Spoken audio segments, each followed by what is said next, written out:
درود، من محمد متین منجمی هستم، آهنگساز و تنظیم کننده ترانه‌نویس‌سرا به سبک الکترونیک. در خدمت شما عزیزم و این اولین قسمت نقد و بررسی با من محمد متین منجمی هستش. امیدوارم که باب میلتون باشه. در این روزها ترکی منتشر شد از مجنون شهر، از یکی از به نظر من بهترین آرتیست های موسیقی آلترناتیو هیپ هاپ ایران که به معنای کلمه موسیقی هیپ هاپ رو میشناسه، موسیقی هیپ هاپ رو زنده میکنه و بسیار خوب باهاش آشنا هستش. بله، علی سورنا به اسم آهنگ بوسه یهودا. میخوایم در مورد بوسه یهودا با هم صحبت کنیم، نقد و بررسی کنیم. از جایی که در کشورمون متاسفانه نقد و بررسی موسیقی بسیار کم من دیدم، مثلا شاید بهتون بگم انگشت شمار، تازه اون هم در قالب ریاکشن هست و میتونم بگم شاید جز اولین نفرهایی باشم که دارم نقد و بررسی به این صورت انجام میدم، با اینکه در کشورهای خارجی بسیار به این صورت زیاده. قراره نقد و بررسی بکنیم آهنگ رو و بشکافیمش، بررسیش بکنیم. و قبل از هر چیزی رفقا اینو میخوام خدمتتون عرض کنم که نقد کردن صرفا به معنی این نیستش که بد یک ترک رو بگیم یا بد یک اثر رو بگیم. نقد کردن یعنی شکافتن. نقد کردن یعنی که آقا حسناشو بگیم، عیبهاش هم بگیم. هرچند به شخصی مثل علی سورنا که جریان ساز در موسیقی هیپ هاپ ایران و آلترناتیو، واقعا نقد کردن منفی فکر میکنم کار خیلی سختیه، چون بسیار ادبی و عالی می نویسه، بسیار تکنیکی می نویسه، بسیار تکنیکی رپ میکنه و بسیار پرمحتوا می نویسه. اگر به من بگن آقا موسیقی هیپ هاپ، رپ فارسی در ایران بی محتواست، مستقیم علی سورنا، بهرام، فرشاد رو معرفی میکنه، چون به معنای کلمه آلترناتیو بودن در و پروگرسیو بودن محتوا در کاراشون مشخصه و این واقعا محشره از نظر پروژه کاری و از نظر محتوایی. اول از همه بیایم راجع به بیت با هم صحبت کنیم و بعد بریم سراغ جلد کار و بعدش هم مفصل راجع به متن کار صحبت کنیم، ببینیم دغدغه هنری علی سورنا برای خلق این اثر چی بوده. در مورد بیت کار، قبل از اینکه من کار رو بشنوم ندیده بودم کار نوشته باشه producing by فرشاد. من رفتم رو ساوند کلود و زدم رو ترک، دیدم علی سورنا آهنگ داده و حیفم از واقعا نشنوادم. آهنگ رو که شنیدم، قبلش اینو بگم این اثر خوب نیست، این اثر فوق‌العاده است. یعنی الان تا گفتم خوب نیست میدونم آماده بودی بری کامنت بذاری بگی یعنی چی، چرا میگی خوب نیست، ولی نه فوق‌العاده است واقعا. حالا میگم چرا تو طول ویدیو. ببینید آهنگسازی فرشاد اصلا خیلی مشخصه که آهنگسازی کار فرشاد بود. یعنی من تا شنیدم گفتم این باید تیپ کار فرشاد باشه، رفتم باز کردم بله producing by فرشاد. و چرا میگم تیپ کاری فرشاده؟ چون فرشاد الکترونیک آکوستیک آهنگسازیش اکثرا هستش. یعنی ما از نویسنده به بعد اینو خیلی عیان‌تر شنیدیم، خیلی عیان‌تر. اگر دوست داشتین نقد و بررسی نویسنده هم میگذاریم و بررسی میکنیم، حتما در کامنت ها بهم بگید و با لایک کردن این ویدیو هم باعث میشین که تعداد بیشتری از اشخاص این ویدیو رو ببینن و خیلی تاثیر مثبتی روی عملکرد بنده میذاره. اول از اینم بگم که یه تبریک به شما میگم که داری این ویدیو رو میبینی، چون تو شخصی هستی که موسیقی خوب در هیپ هاپ ایران گوش میکنی.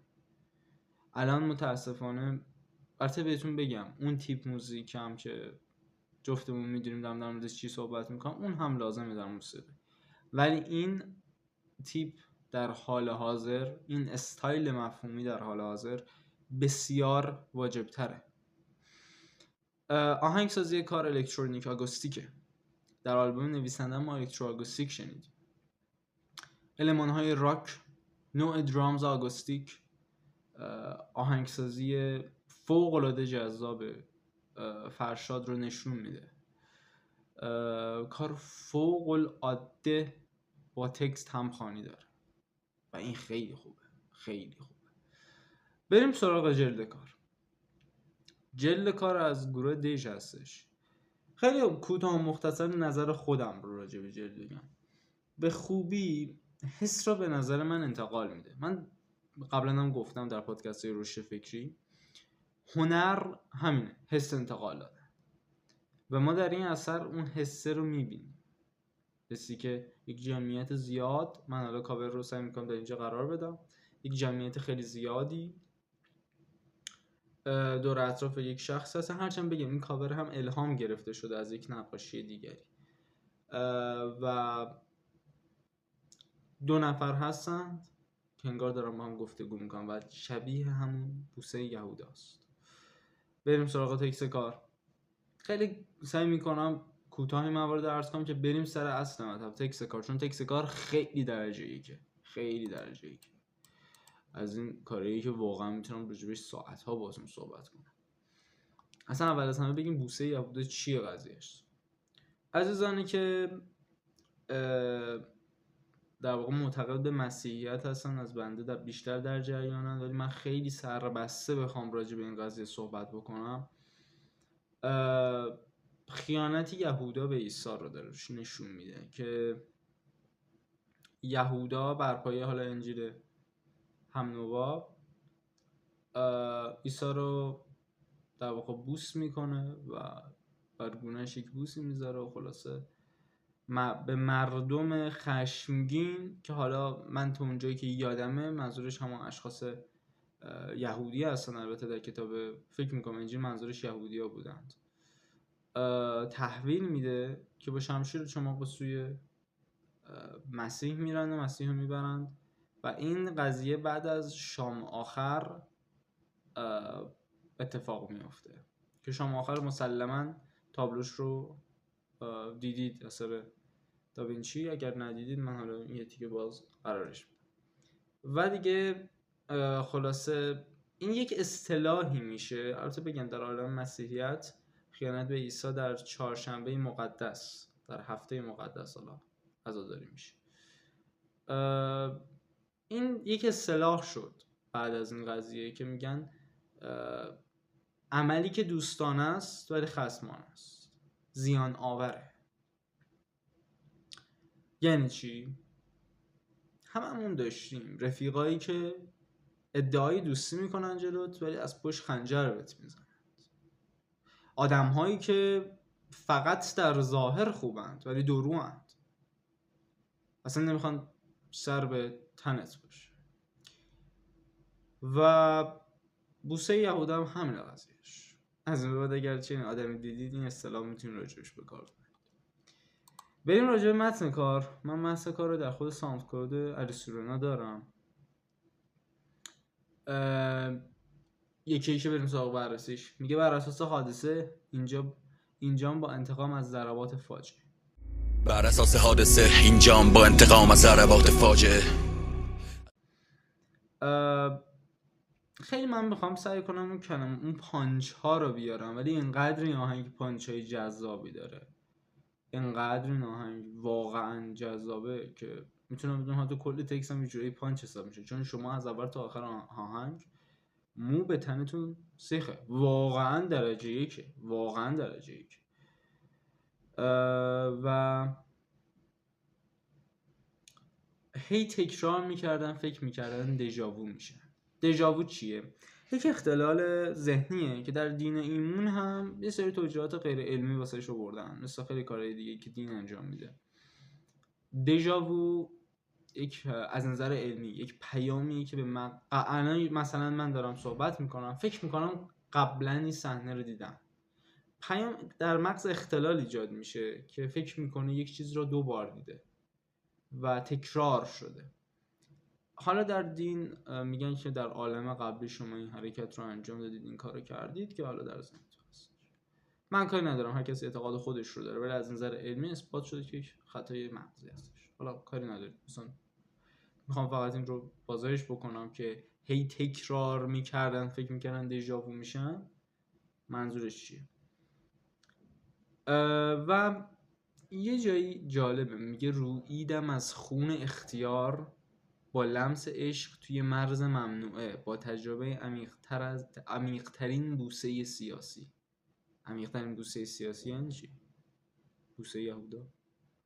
برهنه شدم از قفل، به نماد دیدم بین زور و قانون، قانونتون حفره هواست. یعنی اصلا عیان که بشه این قضیه، متوجه میشه شخص که قانون هواست، اصلا وجود خارجی نداره، زورتون میچربه. خیلی آهنگ سیاسی اجتماعی فوق‌العاده درجه‌ای که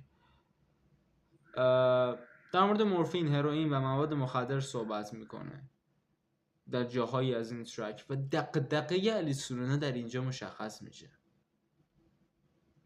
یه گوزن وحشی به حکم قوه قضا، گوزن وحشی مشخصه داره به چی اشاره میکنه، مجموعه قبلی علی سرونا که اگه دوست داشتین اونم مفصل، اون خیلی خیلی جای بحث داره، صحبت بکنیم با هم. و یک جمله خیلی جذابی داره: عمقی نموند تو هر نگاه مختصر. اصلا این جمله رو ساعت‌ها میتونی راجبش فکر بکنی، در یک نگاه‌هایی که زیرچشی هستش شما اصلا فکر راجبش نمی‌کنی، عمقی وجود نداره و مشخصه. و خیلی جالبه، از گناه شعر سرود هرزگی تا تسلیس مقدس عشق جنون برهنگی. تسلیس رو که فکر می‌کنم اکثرا بدونید چیه، هم بلام پدر پسر روح القدس در مسیحیت. خیلی خیلی خیلی شعر با آیین مسیحیت ترکیب شده و در قالب اجتماعی بودن اومده رو کار. من پیشنهاد میکنم اگر دوست رپر دارین براش این ویدیو رو بفرستید و حتما این تیکه ها رو ببینه خیلی با دقت. که اینو میخوام بگم، ببین چقدر تشبیه زیبایی استفاده میکنه، ببین چقدر این تأثیر میذاره رو مطالعه کشور. طرف میره تحقیق میکنه، راجبش میخونه که اطلاعات خودش هم آپدیت کنه و این خیلی مهمه. والا از طرف خیلی از رسانه‌ها که اصلا براشون مهم نیست مردم مطالعه‌ای دارن یا نه، حداقل بازم دم این دوستان و این هنرمندان گرم که به فکر این قضیه هستن. و اینجاش خیلی خیلی خیلی خیلی جذاب به همون شام آخری که گفتم اشاره میکنه. شراب شلاق و شراره های شک وقت شام شیرین آخر. شام آخر، ببین چقدر واژه آرایی جذابی، واژه آرایی فوق العاده جذابی روی کلمه ش داره. و اینجا هم جالبه، اینجا هم فقط مسیح مجرم پشت بوسه یهودا.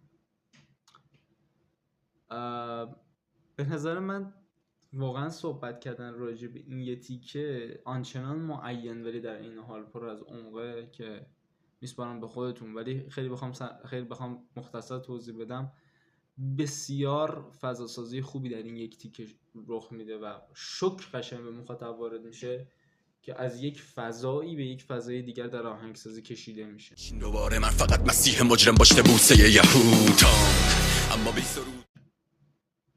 تموم تعهداتم را کشتم به جز هنر. یعنی اصلا رو هنرش حساس بود، همه چیزش رو فروخت ولی هنر رو نگه داشت. و دغدغه یک هنرمند رو نشون میده که آقا من دغدغم هنره، من دغدغم فرهنگ هنریه، فلسفه هنریه. و میگه بگو کجاست مرز رهایی، به فکر آزادیه، به فکر آزاده بودنه. من که خارم تو درز سیاست. بسیار بسیار شعر سیاسیه و قشنگ در شعر ما اینو میشنویم که بسیار عالی داره این رو نشون میده که آقا من دغدغم سیاسته، دغدغم هنره، دغدغم آزادیه. الان شما در خیلی از این آثار که در حال حاضر در رپ منتشر میشه چه دغدغه‌ای دریافت میکنید؟ چی میبینید دغدغه است؟ دغدغش گنگ خوندنه، دغدغش در واقع چی بگم بهش. و میگه که چقدر امروز از دغدغه من صحبت کردم. خودش واقعا بحث مهمیه رفقا. یعنی میدونی هنرمند از دغدغه هاش صحبت میکنه، از اون چیزی که براش مهمه صحبت میکنه، نمیاد هر چیزی رو راجبش صحبت کنه. خب اون چیزی که ذهنش رو مشغول کرده. پس مسیر محدود رو نشخوار نکردم. یه اون مسیری که به نظر من آقا تهش مشخصه.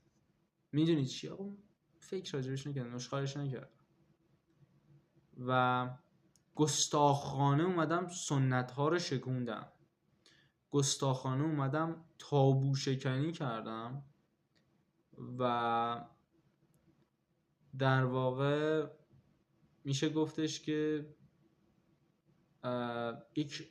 اینجا جالبه، میگه کمدی تبعیض توف قانون، من بیرونم از هر روند سیستماتیک.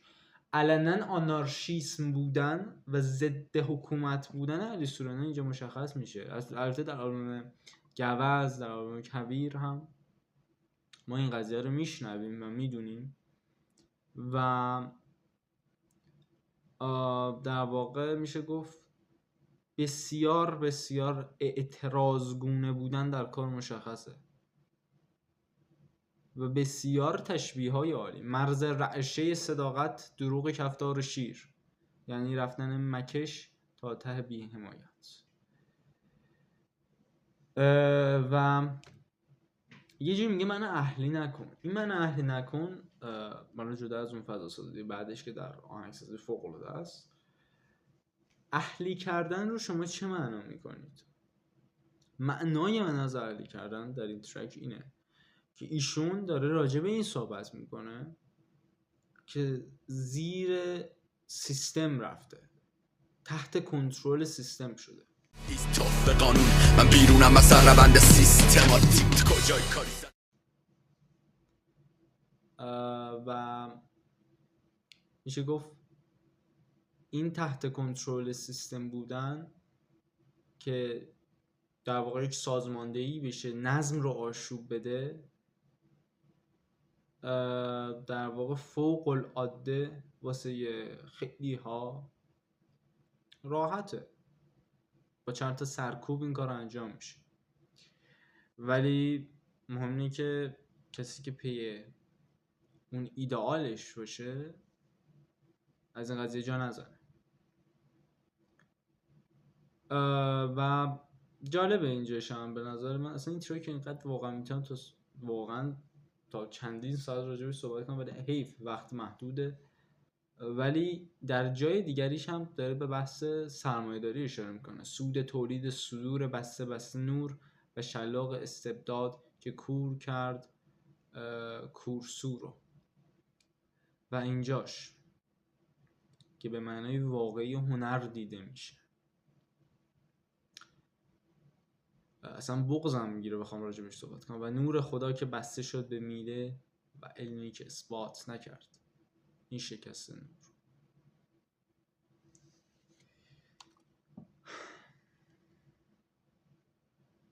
ببخشید. و واقعا نمیدونم چی بگم. یعنی فوق العاده تشبیه جذاب ولی غمگین. هنر همینه. مگر که بوسه عشق جایی می بود واسه آخرین وطن. اصلا یه مکتب هنری این تیپ شعر در هیپ هاپ فوق العاده است. فوق العاده است. یهودای زمان را تسلیم شعر کن. و میدونی این قشنگ مخالفته داره در کار دیده میشه. طلا بده به خندت، مستم کن منو گرو بده به ترس، اما دست از بوسه بر ندار تو جمع هزار. این شومی تفاوت هامون لو بده به وحدت. این تفاوت هامون دیدی. یه چیز بگم، این صحبت من رو چند بار به نظر من گوش کن. چون ساده نیست. شاید برای بعضی‌ها خیلی ساده به نظر برسه، ولی وقتی یکم توش فرو بری متوجه منظور من میشی.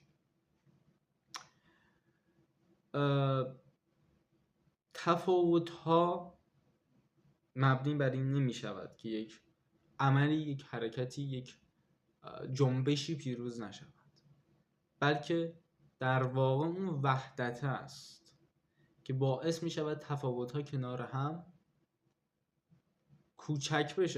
کوچیک بشن و در واقع یک شباهت بزرگ بسازن. این دیدگاه منه.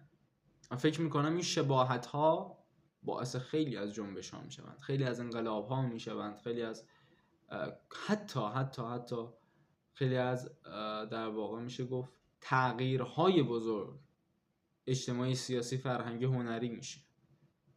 انقلاب های خیلی بزرگی سر همین شباهت ها به وجود میاد. میخواد شباهت ها دینی باشه، میخواد سکولار باشه. از شباهت انقلاب های بزرگی به وجود، از ایدئولوژی انقلاب های بزرگی به وجود، چون ایدئولوژی ها مشترک. و این یه تیکه هم فوق العاده حس داره تو کارش. شکستگان به نام تن فروشان، به نام خستگان، به نام بی دستگان، به نام هروئین، به نام اعتیاد و زخم، صدای تروری، به نام محرومان، به نام دلشکستگان، به نام تن فروشان، به نام خستگان، به نام بی دستگان، به نام هروئین، به نام اعتیاد و زخم، صدای تروریسم. و تصویر قاصدک های خاورمیانه به قول قاف میگفت در واقع پایین شهر جهانه. واقعا هم همینه. شما الان یه نگاهی بنداز به این اخباری که این چند وقته پیش من نمیدونم شما کی این ویدیو رو میبینی، ولی یه اخباری به نگاهی بندازی به اخبار خاورمیانه میبینی همینه. متاسفانه این اتفاق هست. و در نهایت این شعر بسیار جای صحبت داره. اگر دوست داشتین باز هم راجع بهش صحبت میکنیم، ولی این دفعه خیلی مفصل تر. تو کامنت ها بهم بگین، لایک کنید این ویدیو رو، سابسکرایب بکنید، شیر بکنید.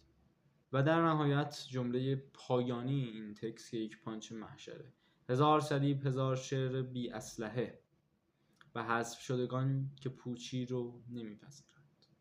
حذف شدگان من و توییم که این ویدیو رو داریم میبینیم، آهنگ های آرتیستایی گوش میکنیم که حذف شدن از جامعه.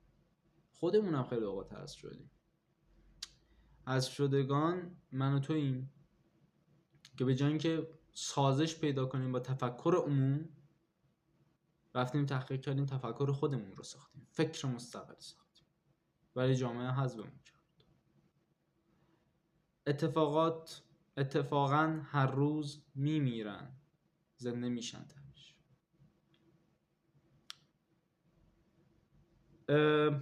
بسیار ممنون که تا اینجا ویدیو با بنده همراه بودید و اینکه امیدوارم قسمت اول نقد و بررسی با من محمد متین منجمی رو دوست داشته باشید و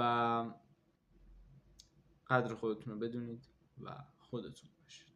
بسیار سپاسگزارم. تا ویدیوی بعدی، خودتون.